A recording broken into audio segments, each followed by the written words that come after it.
विवेक से भी बढ़कर श्रद्धा विश्वास है। विवेक में दो विभाग हैं, सत और असत, उसे विवेक कहते हैं।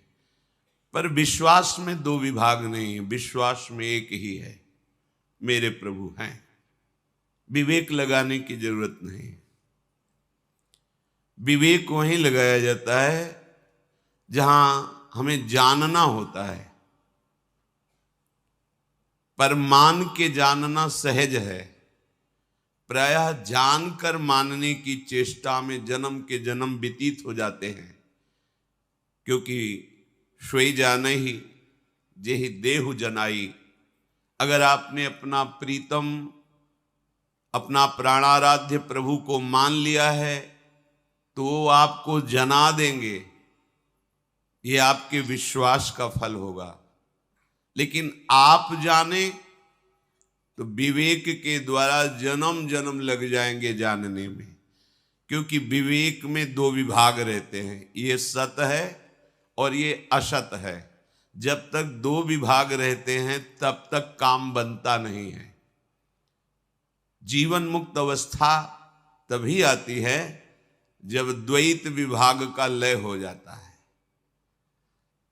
श्री भगवान स्वयं अपने श्रीमुख से वर्णन किए, मैं ही सत हूं और मैं ही असत हूं, मैं ही अमृत हूं, मैं ही मृत्यु हूं। फिर क्या विवेक लगाने की जरूरत है? मेरे प्यारे ने अपना परिचय दे दिया, दे रहे हैं, आगे वो और बता देंगे, बस मुझे विश्वास की जरूरत है। श्रद्धा विश्वास पूर्वक श्रवण करें, एकाग्रता पूर्वक महत्व बुद्धि रखकर मनन करें और उसे अपनी धारणा बना लें, आचरण में उतार लें, तो इसी जन्म में भगवत प्राप्ति हो जाए। कम समय में, कम समय। भगवत प्राप्ति के लिए जितना समय बर्बाद होता है उसका कारण है विषय प्रियता। जो भोगों में सुख का अनुभव कर रहा है अपने अंतःकरण से तदात्म होकर, उसका ज्ञान भी अज्ञान ही है। चाहे जितना ज्ञान लक्ष्यदार भाषण हो, वो अज्ञान ही है। जिसको किसी नवीन भोग भोगने की इच्छा है, लोक लोकांतर के सुखों का आकर्षण है, तो चाहे जो भी ज्ञान वर्णन करे वो अज्ञानी ही है।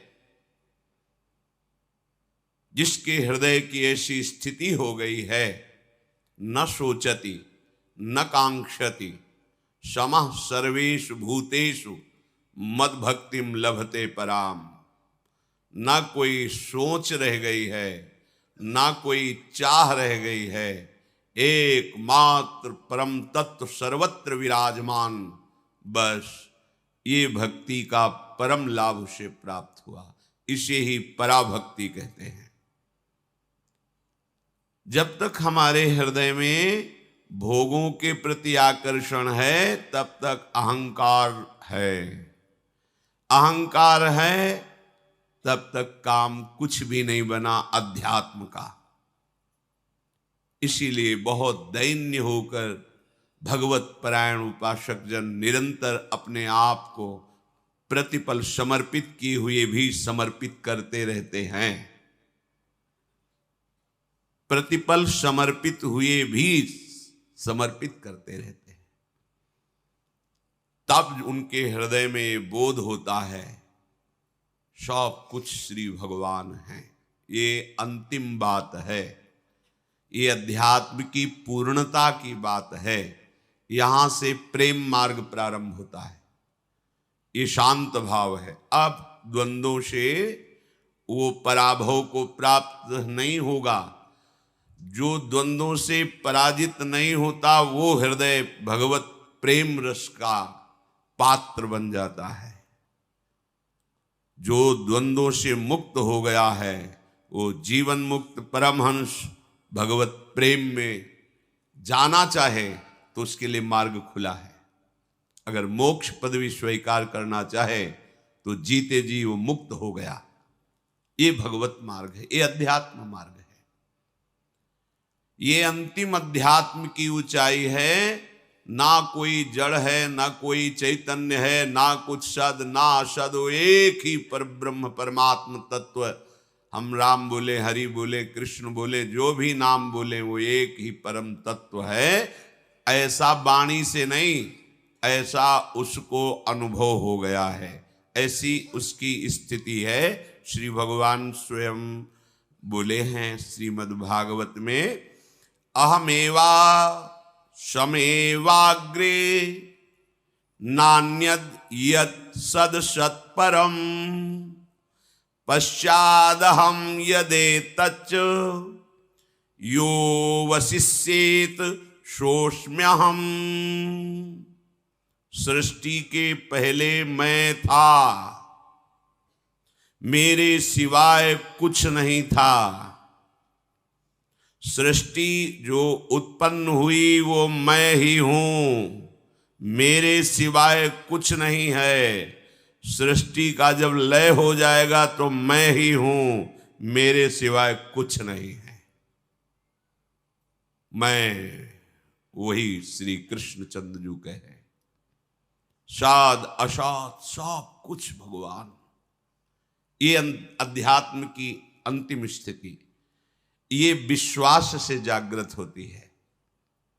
जब हम गुरु प्रदत्त उपासना में दृढ़ विश्वास कर लेते हैं, गुरु प्रदत्त शब्द इसलिए कि यहीं से अहंकार का नाश होता है, कि गुरु कृपा से भजन बन रहा है, गुरु कृपा से धाम वास हो रहा है, गुरु कृपा से बात समझ में आई, तो अहम गलित हो गया, अहम का कोई स्थान नहीं है। और जब तक गुरु कृपा का आश्रय नहीं होता तो इसी अहंकार का आश्रय होता है। हमारा गुरु अहंकार होता है, मैंने ये किया अब मैं ऐसा कर लूंगा, मैं ऐसा। 20 वर्ष फलाहार रहा हूं, इतने वर्ष मौन रहा हूं, भारत की पूरी नदियों की परिक्रमा की है, मैंने बात नहीं बनी। लग रहा है बहुत बड़ा साधन हुआ, पर अहंकार गुरु है इसलिए बात नहीं बनी, मैंने ये किया। और जब गुरु चरणों का आश्रय ले लिया जाता है तो मैं गुरु चरणों में समर्पित होने के बाद बस एक बात जागृत हो जाती है, कृपा। बड़े बड़े महापुरुषों के मुख से सुना है, मैं तो एक सूखा पत्ता हूं, कृपा रूपी वायु जहां ले जा रही वहां मैं जा रहा हूं, जितनी ऊंचाई पर उड़ाया जा रहा हूं उतना उड़ रहा हूं, मेरी सत्ता नहीं है। अगर गुरु कृपा वायु ना उड़ावे तो धम्म से नीचे गिर जाए, क्योंकि हम सूखे पत्ता हैं। सूखे पत्ता अर्थात हमारी कोई आकांक्षा नहीं, हमारी कोई सामर्थ्य नहीं, हमारी कोई गति नहीं, जैसे गुरु कृपा ले जा रही वैसे चल रहे। अहंकार नष्ट हो गया, यही अहंकार संस्कृति का मूल है। तो विवेक से भी बढ़कर के विश्वास है। यदि तुम भगवत वाक्यों पर, गुरु वाक्यों पर विश्वास कर लो तो सब काम बन जाएगा। पर बहुत कठिन होता है गुरुजनों के वाक्यों में विश्वास करना। और यदि विश्वास हो गया तो मंत्र मूलम गुरु वाक्यम, तो आगे शब्द है मोक्ष मूलम गुरु कृपा। आप संसार समुद्र से निश्चित पार हो गए, क्योंकि आप गुरु वाक्यों के अधीन हैं। आज तक कहीं कोई इतिहास में, पुराण में, शास्त्रों में नहीं पढ़ने को मिला, कभी संतों से सुनने को ये नहीं मिला कि विश्वास पात्र का कभी पतन हुआ हो, आज तक नहीं। गुरु वाक्य पर चलने वाले को माया ने परास्त कर दिया हो, आज तक कभी एक उदाहरण नहीं है। अगर कहीं परास्त हुआ है तो मनमानी आचरण से परास्त हुआ है। गुरु वाक्यों को ना समझ करके मन के अनुकूल चल देने वाले को माया परास्त कर देती है, और जो गुरु वाक्यों पर चलता है तो सीधे वो माया मुक्त महापुरुष हो जाता है। श्री भगवान सबके परम गुरु हैं। वो कह रहे हैं यदि तुम्हारी भोगों में आस्था है अभी, ना इस मृत्युलोक के सही स्वर्गलोक के भोगों को, शास्त्रों में जब स्वाध्याय करते हैं तो ऐसा पाया जाता है कि आप ऐसा करें तो आपको इस सुकृत के बल से सुंदर अप्सरा मिलेगी, सुंदर विमान मिलेगा। आप और तपस्या करें, पुण्य संचित करें तो आपको वहां का लोक मिलेगा। स्वर्ग लोक में जैसे छोटे छोटे ग्राम हैं, अपने भारत में कितने प्रदेश हैं, उनमें कितने जिला हैं, फिर उनमें कितने ग्राम, ऐसे स्वर्ग लोक है। उसमें एक आपको विभाग मिलेगा, उसके आप स्वामी होंगे, वहां का भोग भोगेंगे, पर फिर पतित होकर मृत्यु लोक में आ जाएंगे। इसलिए भगवान कह रहे हैं त्रैविद्या माम सोमपाह पूत पापा यज्ञैरिष्ट्वा स्वर्गतिं प्रार्थयन्ते ते पुण्यमासाद्य सुरेंद्र लोको मस्नन्ति दिव्यान् दिवि देव भोगान् ते तं भुक्त्वा स्वर्गलोकं विशालम् क्षीणे पुण्ये मर्तलोकं विशन्ति एवं त्रयी धर्म मनुप्रपन्ना गता गतं काम कामा लभन्ते। तीनों वेद में बहुत से सकाम पुण्य कर्मों का अनुष्ठान बताया गया है। ये जो लोग विशुद्ध बात को नहीं समझ पाए हैं, विशुद्ध बात भगवत प्राप्ति ब्रह्मबोध, ये जो नहीं समझ पाए हैं तो उनको ये बातें लुभायमान करती हैं। ऐसा करोगे तो आपको ये प्राप्त होगा, ऐसा करोगे तो ये सुंदरता, बड़ा आकर्षण, तो चित्त लालायित हो जाता है कि मर्त लोगों के भोगों का त्याग करके स्वर्ग लोगों के भोगों को भोगे। इस प्रलोभन में बड़ी ताकत है, बड़ी ताकत है। तुम मरोगे तो तुम्हें अप्सराएं मिलेंगी, ऐसा। कर्म कैसा है, उसका परिणाम कैसा है, नहीं, प्रलोभन में। भगवान स्वयं कह रहे हैं कि वेदों में सकाम कर्मों का वर्णन किया गया है, बड़ा प्रलोभन है। जो ठीक से उन सकाम कर्मों का अनुष्ठान कर लेता है, पुण्य कर्मों का, तो उनके पाप नष्ट होते हैं, पुण्य बढ़ते हैं, जिससे वो सोम रस का पान करने वाले देवताओं की पंक्ति में बैठते हैं। वो जो कामना से युक्त होकर पुण्य कर्म करते हैं, देवताओं से अपनी इच्छाओं की पूर्ति चाहते हैं, भगवान ही सब रूपों में हैं, पर वो ऐसा नहीं जानते हैं। सुखों के लिए देवताओं का पूजन यज्ञों के द्वारा, दान के द्वारा, पुण्य के द्वारा, तो उनको स्वर्गलोक की प्राप्ति होती है। पवित्र है स्वर्गलोक, दिव्यता है, मर्तलोक से बहुत अच्छे शरीर हैं वहां। अगर एक कोई देवी निकले अप्सरा तो पूरा वातावरण सुगंधित हो जाए।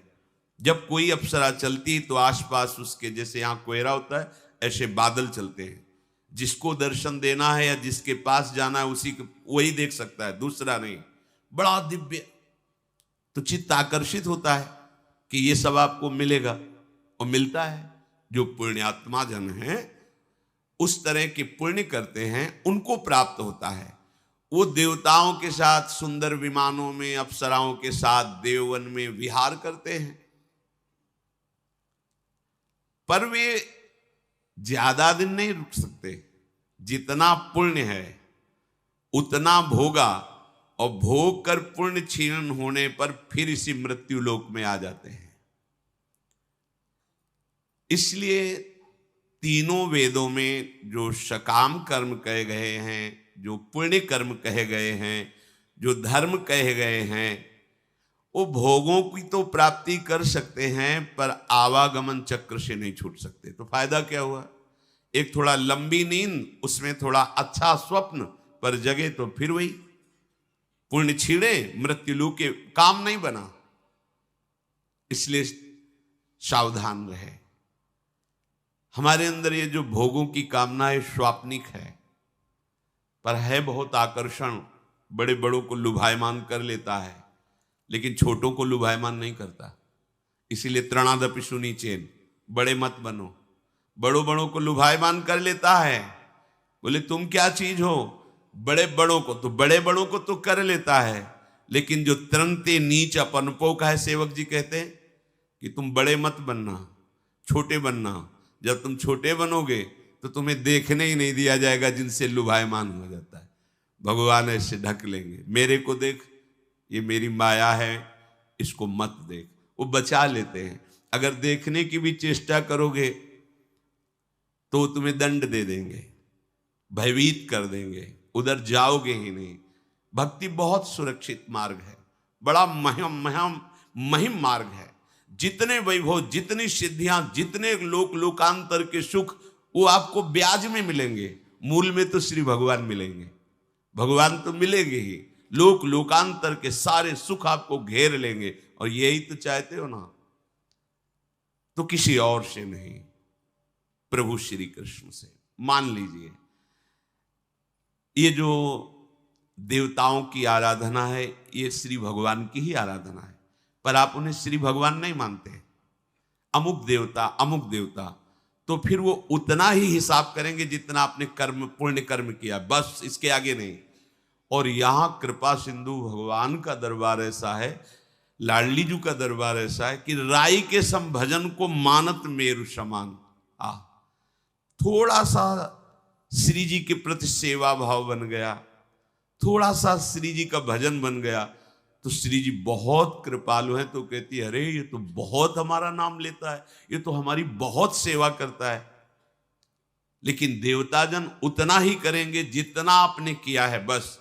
और जहां हिसाब खत्म हुआ तो कोई प्यार नहीं, कोई दुलार नहीं, कोई दया नहीं, तुरंत पटक दिए जाओगे मृत्यु लोक में। लेकिन हमारी लाडली जी महाराज, अवगुण करे समुद्र सम, गनत ना अपनो जान।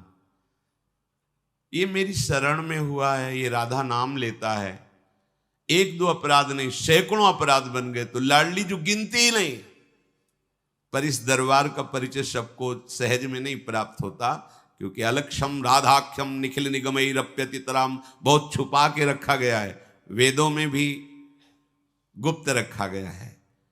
क्योंकि ये एक बार हृदय से लाडली जी का जो शरण होकर पुकारा राधा राधा, ये सब हिसाब किताब खत्म। ना उसका यमराज हिसाब करेंगे, ना भगवत विधान हिसाब करेगा। अब हमारी लाडली जी की करुणा हिसाब करेगी, बस हमारी विजय हो गई। नागरी दासी जन्म जितायो, बलिहारी बलिहारी, हमारी सब ही बात सुधारी। सच्ची कहते हैं हृदय की बात। लाडली जी के चरणों का आश्रय का मतलब है बात बन गई। बिल्कुल आप मान लीजिए, शब्द नहीं हमारे पास कि हम आपको वो जो हृदय में हो रहा है वो हम आपको बता सकें। साधना भी गुरु कृपा से हुई है, शास्त्रों का स्वाध्याय भी हुआ है। ऐसा नहीं कि बस वो अंधविश्वास में हम बोल रहे हो, ऐसा नहीं। लाडली जी ऐसी तत्व की परम तत्व है कि वो परिचय ही नहीं मिल पाता, यहां तक पहुंच ही नहीं पाता। जैसे वेदों का स्वाध्याय करो तो वेदों के शिरोभाग पर विराजमान उपनिषद तक पहुंच ही नहीं हो पाती, वो सकामता में फंस जाता है, इतना प्रलोभन है। स्वयं भगवान ने कहा त्रिगुण्य विषया वेदा निस्त्रिगुण्य भवार्जुन। ये वेद त्रिगुण के अंतर्गत जो बात करते हैं उससे ऊपर उठो। इसीलिए वेदान्नपि सन्न्यस दिशा अवच्छिन्न अनुरागम लभते, जो वेद का भी सन्यास कर देते वो प्रेम रस को प्राप्त होते हैं। क्या फायदा हुआ हमारा, इतना समय बर्बाद हुआ, हमने बड़े सुकृत किए बड़े यज्ञ आदि दान पुण्य किए, इसके बाद स्वर्ग गए, वहां भोग भोगे, फिर आके मर्त्यलोक में गिर गए। हुआ क्या? समय ही तो बर्बाद हुआ। अगर वही सुकृत, कोई और नहीं, वही सुकृत आप श्री भगवान को समर्पित कर देते और भगवत आराधना करते तो बात बिगड़ नहीं सकती थी, बिल्कुल नहीं बिगड़ सकती थी। देवराज इंद्र भी जिन भोगों को सोच भी नहीं सकते, वो भगवान वैकुंठ बिहारी के वैकुंठ में लुटते घूमते हैं, और श्री लाडली जी के चरणों का आश्रय लेने वाला वैकुंठ की तरफ भी दृष्टि नहीं करता। स्वर्ग की बात क्या, वृंदावन की रजरानी का सेवन करने वाला, वृंदावन की किशोरी लाडली जी के चरणों का आश्रय लेने वाला, रज की तुल वैकुंठ नहीं और लोक की माई। ये दरबार का परिचय तो केवल महाराज श्री कृष्णचंद्र जी बरस गए, लाल रंगीलो गाइए ताते प्रीति रंगीली पाइए। तो रंगीली जू श्री महारानी जी के चरणों का आश्रय मिल गया। प्रभु करुणा करके आगे का श्लोक वर्णन करें, बहुत काम की बात है, बहुत काम की बात। भगवान है ना, सब वर्णन कर रहे हैं। अब ये अपनी बात वर्णन कर रहे हैं कि देख लो, चाहे जितना आप कर लो, लोक लोकांत, और अच्छे तपस्वी है तो तपलोक है, और ऊपर बड़े महारलोक, जनलोक, ब्रह्मलोक, लेकिन ये अच्छे अच्छे स्वप्न हैं, सत्य वस्तु नहीं। कहा जरूर गया है सत्य लोक, लेकिन वो सत्य नहीं है। वो भी महाप्रलय में परिवर्तन होकर के नाश को प्राप्त होता है। ब्रह्मा जी भी अपना लय करके भगवान में स्थित हो जाते हैं। लेकिन श्रीधाम वृंदावन, यहां महाप्रलय की पवन का भी प्रवेश नहीं है।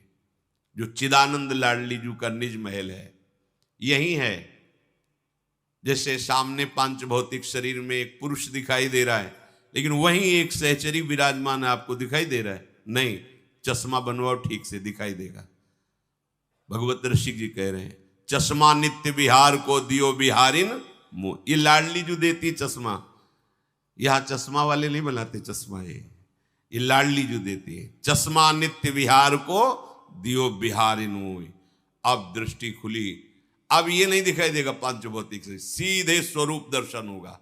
ओ ऐसे ही ये जो वृंदावन देख, जैसे आप पांचभौतिक देह देख रहे हैं, इसमें क्या स्वरूप है आप नहीं देख पा रहे, ऐसे ही आप वृंदावन देख रहे हैं, दिव्य वृंदावन क्या है आप नहीं देख पा रहे। इसी में है, जैसे यही मानो जो सेचरी भावापन्न महापुरुष भाव को प्राप्त हो गए हैं, तो वो शरीर पांच भौतिक है, पुरुष का है, स्त्री का है, जो भी, लेकिन उनका स्वरूप जो है ओ लाडली जू के प्रतिबिंब स्वरूप सब सहचरियां हैं।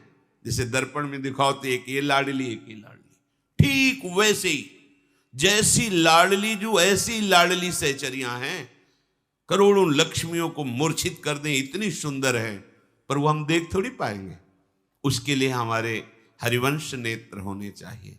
नित्य विहार के देखने के लिए नित्य विहारिन जी की कृपा दृष्टि से वो नेत्र खुलते, वो नेत्र प्राप्त होते। ऐसे ही ये वृंदावन, ये ब्रह्मा के द्वारा रचित नहीं है, ये भगवान शेष जी के फण में विराजमान भूमंडल पर नहीं है, ये सूर्य चंद्रमा के द्वारा प्रकाशित नहीं है, पर आप जो देख रहे हैं वो अभी त्रिगुण माया के रचे हुए नेत्रों से देख रहे हैं। तो आपको त्रिगुण माया की रचना दिखाई दे रही है। जिस दिन लाडली जो कृपा करके नेत्र दे देंगी, तो यही दिव्य वृंदावन धाम जहां आप बैठे हैं। ये श्लोक हर भक्त का जीवन है, जो आगे भगवान कह रहे हैं। अगर ये नहीं तो अभी भक्ति रंग नहीं लाई। भगवान बहुत इसमें एकदम बेपरवाह कर देने वाली बात है। श्री भगवान कह रहे, अनन्याश्चिन्तयन्तो मां ये जनाः पर्युपासते तेषां नित्याभियुक्तानां योगक्षेमं वहाम्यहम्। हर वैरागी का जीवन, हर अनुरागी का जीवन ये श्लोक होता है। अगर ये श्लोक नहीं तो तुम्हारे प्रश्नवाचक चिन्ह लग जाएगा भक्ति में, वैराग्य में, अनुराग में। ये श्लोक हर उपासक का जीवन है। भगवान कृपा करके दो मार्ग बताए हैं, एक प्रवृत्ति मार्ग, एक निवृत्ति मार्ग। निवृत्ति मार्ग उपासक का केवल पोषण हरि गुरु से होना चाहिए, केवल हरि गुरु से, बस केवल केवल अनन्यस चिंतयन्तो माम, बस तुम्हारा एक कर्तव्य है, एकमात्र श्री भगवान के भरोसे होकर। महलों में रखे चाहे झोपड़ी में वास दें, भूखे रखे चाहे जैसे रखे, उनके ऊपर पूरा का पूरा भार एकमात्र, दूसरा कोई सहयोग नहीं। ऐसे करना तो केवल भिक्षान्न के लिए आदेश है, बस। अब वो दुशाला पहनावे या वो दिगंबर रखें, ये उनकी बात है। अपने ऐसे अगर कर दिए तो मंगवे भलो न बाप सो जो प्रभु राखे टेक। प्रभु का भरोसा करने वाले निवृत्ति मार्ग के उपासक होकर ऐसे करते हो, तुम्हें लाज नहीं लगती? कहावे मोर दासा करे नरन के आशा, तो कहां रहा विश्वासा? कहां विश्वास तुम्हारा? इसीलिए कहा विवेक से भी बढ़कर विश्वास की क्षमता है। अनन्यश्चिंतयन्तो, एकमात्र। और इस प्रकृति की एक रचना है, तुम्हें बताएं, तुम जैसे जीने का निश्चय करोगे वैसे ही तुम्हारे को जीने को मिलेगा। तुमने सोच रखा है कि वृंदावन वास ऐसे थोड़ी हो जाएगा, बाहर जाकर व्यवस्था करनी पड़ेगी, तो आपको करनी पड़ेगी भाई। ऐसे वृंदावन तो रुपया होना चाहिए, व्यवस्था होनी चाहिए, तो घर परिवार, आपको घर परिवार से लेना पड़ेगा। कहीं ऐसा ना हो कि हमें कहीं बाहर चले जाएं, मर जाएं, आपको बाहर जाना पड़ेगा। ये कल्पतरु है, मर चाहे जाऊं, कभी किसी के आगे हाथ नहीं पसारूंगा, पूर्व शरीर संबंधियों से कभी किसी तरह का सहयोग नहीं लूंगा, एकमात्र वृंदावनेश्वरी के आश्रित रहूंगा। अब मैं अपने प्राणों को समर्पित करता हूं, आज से कोई परवाह नहीं। तो आप देख लेना, खुद देख लेना, जीवन में ऐसी अद्भुत महिमा प्रकाशित होगी। बस हम लोग धोखे में फंस जाते हैं। कुछ तो करना पड़ेगा ना, करो। भगवान कह तो रहे करो, अनन्यस चिंतयन्तो माम, ये करो, और कोई चिंतन नहीं, केवल अपने आराध्य देव का। आगे वचन दे रहे हैं, भगवान कभी स्वप्न में भी असत्य नहीं बोले, भगवान सत्य स्वरूप हैं। अगर सत्य जीवन में उतारना है तो भगवत वाक्यों को मान करके बेपरवाह होना सीखो। कह रहे योगक्षेमम वहाम्यहम, योग क्षेम का मैं वहन करूंगा। तुम्हारा एक कर्तव्य है, ए जना पर्युपासते, केवल तुम मेरी उपासना में जो लगे हुए हो, उपासना का स्वरूप है मेरा अनन्य चिंतन, अन्य नहीं, अनन्य चिंतन। क्या अनन्य चिंतन करना है? जो गुरु ने तुम्हें दिया है। पक्की बात समझना, कबीर साहब जी बड़े महापुरुष हैं। वो कह रहे हैं गुरुदेव के भेद को जीव जाने नहीं, जीव तो आपनी बुद्धि ठाने। गुरुदेव तो जीव को काढ़ी भव सिंधु से, फेरी ले सुख के सिंधु आने। बंदी की दृष्टि सब फेरी अंतर करें, घट का पाट गुरुदेव खोलें। कहें कबीर नर देख भव सिंधु में, गुरुदेव समान कोई नाही तोले। गुरुदेव भेद को जान गए हैं कि ये जीव क्या है, ये प्रकृति क्या है। वो जो बोले वही तुम मान लेना, क्योंकि तुम अपनी बुद्धि से जो जानोगे केवल प्रकृति को जानोगे। बुद्धि की रचना प्रकृति से हुई है और वो केवल प्रकृति को जानती, बस। और गुरुदेव जीव को भी जानते हैं और प्रकृति को भी जानते हैं, तो क्या करें? अपने मन की मत चलाओ, अपनी बुद्धि की बात मत मानो, गुरुदेव की बात मानो। क्यों? क्योंकि गुरुदेव तो जीवत्व से हटाकर भव सिंधु से पार करके प्रेम सिंधु में डुबोने की चेष्टा कर रहे हैं, और हम अपनी बुद्धि लगाएंगे तो फिसल करके माया के ऐसे गड्ढे में पहुंच जाएंगे जहां से निकलना कठिन है। गुरुदेव क्या करते हैं? अपने बंदे की दृष्टि को घुमा देते हैं।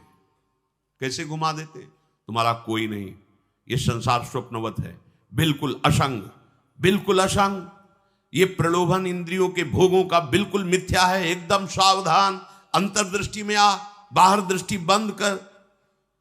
बंदी की दृष्टि सब फेरी अंतर करें और घट का पाट गुरुदेव खोलें। कपट का पर्दा हटा दिया जो त्रिगुणात्मिका माया के द्वारा रचा था, और लाडली लाल का साक्षात्कार करा दिया।